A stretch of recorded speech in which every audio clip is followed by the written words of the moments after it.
अस्सलाम वालेकुम काश्तकार भाइयों, आप देख रहे हैं एग्रीइन्फो और मैं हूं मोहम्मद आमिर इकबाल। आज मैं बात करने जा रहा हूं तेल की काश्त के तरीक़ों के ऊपर।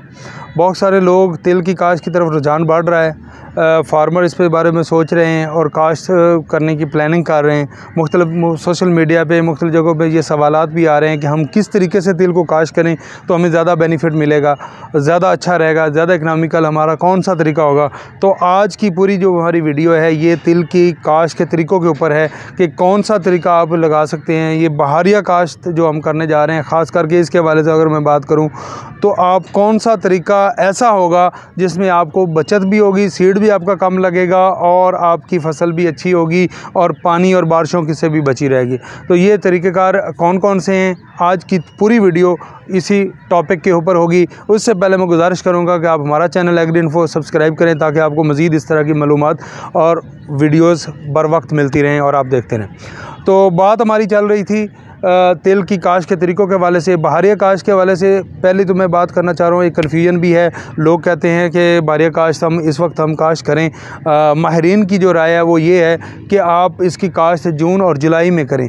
क्यों करें? क्योंकि इसमें कीड़े मकोड़े और बीमारियों का हमला स्टार्ट में ज़्यादा होता है। इस वक्त वो इनेकुलम बन जाता है, बीमारियों के लिए भी, कीड़े मकोड़ों का भी घर बन जाता है और अगली जो हमारी तो फसलात आती हैं उनके लिए नुकसानात होते हैं।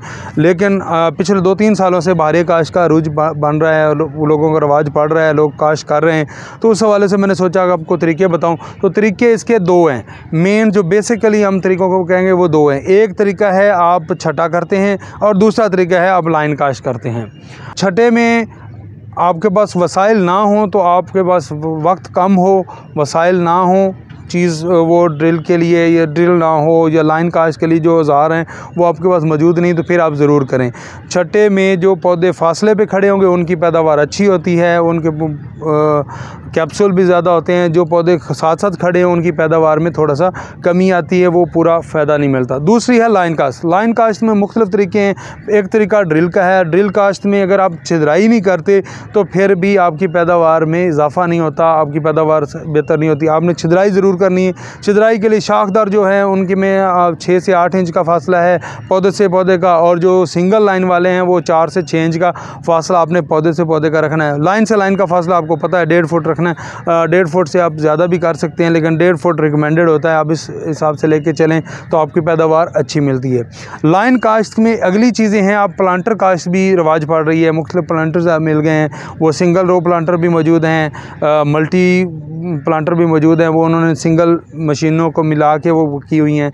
इसकी ड्रिल जो है वो स्पेशल ड्रिल भी मौजूद है। लेकिन जो भी आप काश्त कर रहे तरीका लगा रहे हैं इसमें छिदराई आपने ज़रूर करनी है। एक तरीका और है कि आप पहले छटा दें, ज़मीन तैयार करें। ज़मीन तैयार करने के बाद आप उसको छटा दें। छटा देने के बाद आप जो कमांद वाला रीजर है उससे खेलियाँ निकाल दें और उसके पीछे एक वो बाला नुमा चीज़ बांध दें ताकि वो जो उसकी इस तरह उसकी जो नुक्कर बन रही है वो नुक्कर उसकी टूटती जाए। आप उसको इस तरीके से भी काश्त करेंगे तो वो ऐसी तमाम ज़मीनों में जहाँ पे हमारा पानी खड़ा हो जाता है उनके लिए बहुत फ़ायदेमंद होगा। पक्के वर्ड की जो ज़मीनें हैं उनमें बड़ा इसका फ़ायदा होगा कि बारिश भी आ जाती है, अगर पानी ज़्यादा भी लग जाता है तो वो पानी खड़ा होने की वजह से वो हमारे तिल की फसल को नुकसान नहीं होगा। पिछले कई सालों से देखा है कि जब आप फसल को पानी लगाते हैं तो पानी लगाने के बाद वो मुरझाना शुरू हो जाती है। तो उसमें भी ये चीज़ भी है कि आप अगर दोपहर के वक्त पानी लगाएंगे तो वो मुरझाएंगे, उसमें भी प्रॉब्लम आएगा। आप उस पानी के अंदर थायोफनेट मिथाइल या कॉपर ऑक्सीक्लोराइड का आप फ्लड कर दें या नीला थोड़ा फ्लड कर दें, उससे भी ये काफ़ी हद तक बचत हो जाएगी। लेकिन जिस तरह मैं बता रहा हूँ कि आप वो छट्टा देने के बाद खेलियाँ निकालेंगे, उस तरीके से आपके लिए आसानी हो जाएगी कि वो काम भी इसमें नहीं होगा।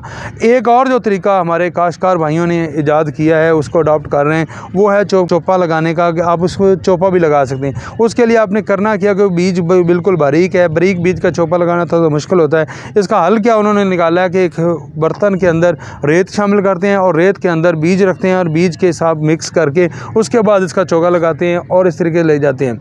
मौसमियाती तब्दीलियों को अगर हम देखें तो मैं आप तमाम लोगों को ये रिकमेंड करूँगा कि आप लोग खेलियों वाली काश्त की तरफ आएँ, चाहे बजाय चौपा लगा लें। चौपा लगाने में आपका क्या होगा, बीज भी कम लगेगा, लेबर थोड़ी सी आएगी, बीज कम होगा, बीज की आपको काफ़ी ज़्यादा बचत होगी कि आप 1-2 किलो से 2 से 2.5 एकड़ तक काश्त कर सकते हैं। ट्रेल की शक्ल में आपको 2 किलो करना पड़ेगा, प्लांटर की शक्ल में भी आपकी बचत हो सकती है क्योंकि वो एक तरह लेके जाता है।